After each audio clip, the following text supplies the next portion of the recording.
I was standing in our master bedroom folding laundry. He was supposed to have been at work, and he came home early. He walked in and was very distraught, and he stood in the doorway of our bedroom that we had shared for 30 years and said, "I need to tell you something." And it just all came out. Has your marriage been shattered by sexual betrayal and you're wondering what to do now? Then you're in the right place. I'm Emily. I'm Johnny. We've been where you are, and we know that there is hope for your marriage through Christ Jesus. As marriage recovery coaches, we help you find freedom and healing after porn-fueled infidelity and betrayal trauma. Are you ready for hope-filled tomorrows? Then let's do this. Marriage is redeemed. Hearts renewed. Hello, and welcome back to Beyond Broken Vows podcast. We are your hosts, Johnny and Emily Spiegelmeier, and we're so glad you're here. It's summertime, and that means we are introducing our Summer Stories of Hope series, where each week wonderful guests from our listening family open up and share their raw, unfiltered stories of navigating porn-fueled infidelity, framed around 4 basic questions. What was your marriage like before discovery? How did discovery occur? What is your marriage like now in the messy middle? And what is God teaching you while on this journey of healing and recovery? Telling our stories is an important part of our personal and marital recovery. When we tell our story, we come out of isolation, which helps to lift our shame, and it helps those who are hearing our story know that they are not alone and that there is hope for their journey to healing and freedom. Each story you'll hear over the summer months are not stories of perfect recovery. Nor are any of these stories finished. However, our heart is that they will inspire hope for whatever season of pain you are in and give you courage to press on through the challenges of recovery. Yes, and helping you to know that you are truly not alone because God is always with you. And if you're looking for more connection with others who are on a similar journey, we have online groups for men and women. Stone Rollers is our Christ-centered 12-step men's recovery group that meets virtually every Tuesday evening. In Stone Rollers, you will find men from all different walks of life who have chosen to directly address their struggle with addiction and sexual integrity issues. And Unseen Beauty is our wives' care group, and we meet virtually on Monday evenings. Unseen Beauty is a sacred space for Christian women navigating the painful journey of sexual betrayal with Jesus as our comfort and guide. Friend, are you feeling alone and unable to share your burden with someone who understands your pain and confusion? Someone who can gently lead you through your grief and help you make wise decisions? When my world was turned upside down by sexual betrayal in my marriage, I immediately felt lost and alone. For too long, I didn't have anyone to help me understand what was happening, what it meant, and what I should do about it. I was having a hard time even functioning throughout the day. I wasn't sleeping, I wasn't eating, I was crying all the time. I didn't know who I could turn to for a safe place to process all the intense emotions I was feeling. I turned to the Lord and He was with me, but I also longed for Jesus with skin on to help me get on the path to healing. I want you to know that you don't have to go through the trauma of betrayal alone. You need a safe place and an understanding heart to help you walk through the minefield of a shattered marriage. Someone who has lived this devastation and has emerged victorious. That someone is me. So don't wait. Go now to coaching.beyondbrokenvows.com and see if coaching with me might be the help you've been praying for. That's coaching.beyondbrokenvows.com. We are grateful for these courageous folks who have chosen to step out in faith and bravely tell their story to our Beyond Broken Vows listeners around the world. We hope you enjoy today's story. Aimee, thank you for being with us today. I'm so glad that you have chosen to tell your story. So looking back, how would you describe the state of your marriage and your connection to your husband before everything came to light? We were very young when we were married. We were 18 and 19. We started our family right away. We just really didn't have time to grow up, I think, or grow with each other before we just jumped right in and started having a family and having all of those elements that come in play. And, for us, our family looked a little different. When our second child was born, 4 months later, she was diagnosed with a genetic disease called cystic fibrosis. And that just immediately threw us into a whole world that we never expected. It was lots of doctor's appointments, hospital stays, IV antibiotics, breathing treatments, medications every day. That, I think, in itself put a lot of stress on our marriage. 4.5 years later, we had our third child, who was then also diagnosed with the same genetic disease. So now not only did we have everything once, we had it twice.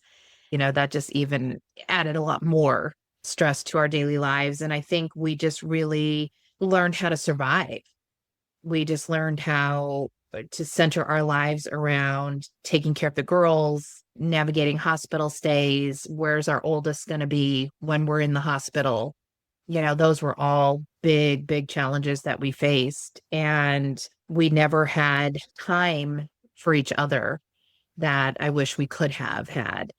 There were just too many things to take care of, too many needs that we needed to attend to because they were essentially life and death situations with their health care for the girls. We didn't have a lot of people we could rely on to step in and take that off of our shoulders for even a day or two so that we could get away and reconnect. And so it just really became about taking care of the girls, making sure our son didn't get lost in the shuffle. And we just didn't have time to focus on each other. We definitely were able to tag team that season well.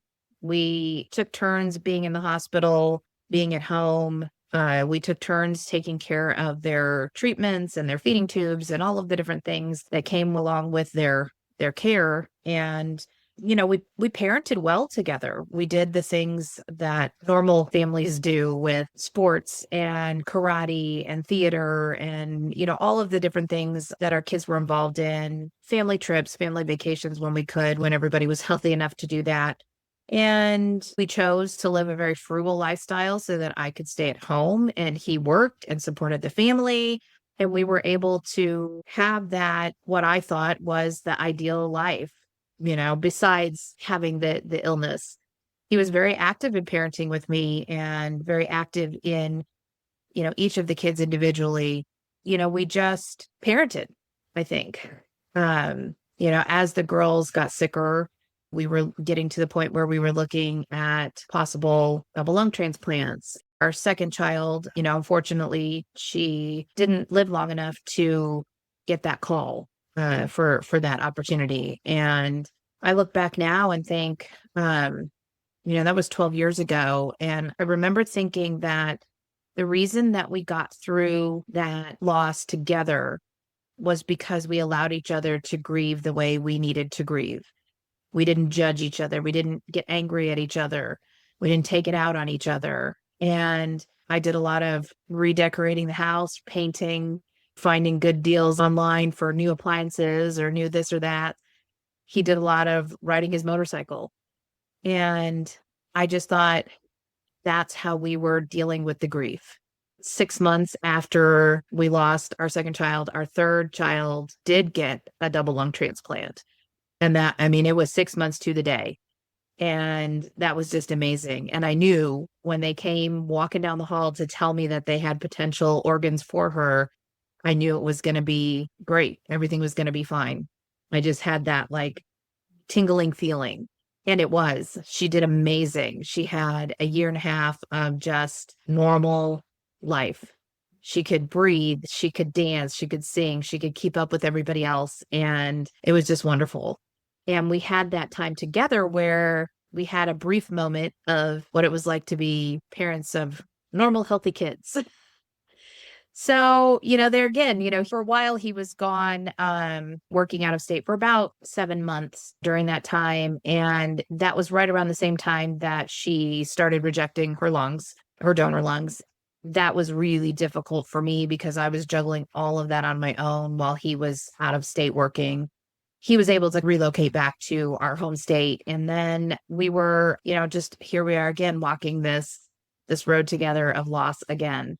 It was tough, but there again, we were there together. We were walking that road together. We were, kind of doing the same things. I didn't decorate the house again. I went back to college and got another degree.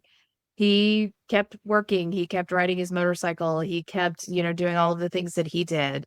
So I just kept thinking, we've defied the odds. There's so many families that don't make it with one child who has an illness, a genetic illness. And here we were still together after not only having two children with a genetic illness, but having lost both of them to that genetic illness. We were still together and we had defied those odds. Little did I know what was coming next. Right. That brings us to my second question, Aimee. Can you just walk me through the moment or the season when the truth finally surfaced? What did that discovery look like for you? Yeah, I remember that day so clearly. I was standing in our master bedroom folding laundry. He was supposed to have been at work and he came home early. It was a nice day. He had ridden his motorcycle and I heard him pull up and I thought, "Oh, he's home early. That's different. I hope everything's okay." With him being an electrician, you never know. He walked in and was very distraught and he stood in the doorway of our bedroom that we had shared for 30 years and said, "I need to tell you something." And it just all came out that he had an addiction to pornography, that he had been talking to who he perceived to be different women online. And at that point, the particular person that he was talking to was threatening to expose him. They had all of my information. They were going to contact me if he didn't pay them a certain amount of money, which we didn't have. And they did contact me the next day. Fortunately, he had told me beforehand. And, I responded. I said, "I already know everything and we're not paying you any money." Very, very thankful that nothing else came from that situation. But here I was now sitting in the middle of this mess that I had no idea was there. I had no idea. There was no concern for that for me. And maybe because I was so busy taking care of the kids, taking care of the girls, that I just didn't have time to see it. But I never would have thought that that was something that was going on. So, Aimee, what does your marriage look like now that you and your husband are actively navigating the road to recovery? Yeah, so we're almost 3 years from that forced disclosure date, I like to call it. And just a month ago, not even a month ago, we had a full therapeutic disclosure, which was very helpful. Prior to that, it was kind of trickle truth. It was a little bit here, a little bit there. I'd find out a little bit more. A few months later, he'd tell me a little bit more. So it's nice to have that assurance, as much as I can have assurance at this point, but to have that knowing, okay, he really did take a lot of time and put a lot of effort into searching his heart and searching his past and searching his memories, and then confessed all of that to me. And I had such a peace during that whole situation. That whole conversation was just a peace that I cannot explain other than to say that God was just covering me. We've had lots of moments, ups and downs, over the last 3 years. There's been a lot of moments of, I don't know if we're going to make this. I don't know if this is going to work. And just not giving up. Just something in me saying, it's not time to give up yet. And just, God saying, "Trust me." And that's what I had to do. I just had to let go and say, until you, God, tell me to walk away, I'm staying here. So it's been rough. It's been, a lot of me learning how to set boundaries and keep those boundaries, me learning how to let go of the reality that I thought I had, and learning how to accept the reality that I did have now that I know. A lot of, wondering, a lot of questioning, a lot of struggling with denial, with survival, with finally coming to the point, I would say about a year and a half in, where I really started to stop living in survival mode and start living in recovery mode for me, learning how to seek God in this pain, learning how to just anchor myself in Him and wait on His timing, which is never easy. We want things now. I want it fixed yesterday. I don't want to keep going through this where I miss my husband. I wish I had that closeness and connection that I thought I had. Then at the same time, there's a very strange feeling of gratitude for God bringing this into the light so that I can have the real connection, the real intimacy that I've never had. And I think that's where my hope is that God can work in our situation and bring that to a new reality. Maybe it'll happen, maybe it won't. We're still in the messy middle of all of this, but I haven't lost hope. And I think that's just because I'm learning to trust God with my husband and with myself. Wow, that is amazing. And that was really my last question for you today, Aimee. You answered some of it already, but in what other ways has God used this really difficult and broken season of your life to draw you closer to Him? I really have felt like over the last year, using different resources that are available, whether it's books or journaling or study guides or podcasts, there's support groups. That's been a huge help for me, being involved in a support group of other women who know exactly what I'm going through because they're going through it too. I don't have to pretend. I don't have to explain. I can just be. And that's been so, so helpful. But just spending time every morning with God and in his word and going through some specific scriptures about betrayal, about how ultimately I've betrayed God. I have sinned against him, and looking inward instead of looking at my husband. That's something that I've really been able to start working on over the last year. And that's brought me such immense peace. Not that I am sinless by any means, but focusing on myself, focusing on my relationship with God so that I can be the person that he wants me to be. Knowing that his promises are true.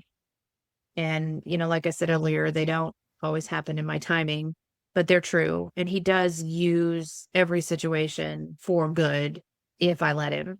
And that's such an important part, is that God wants good for me, and I can try to do things my own way.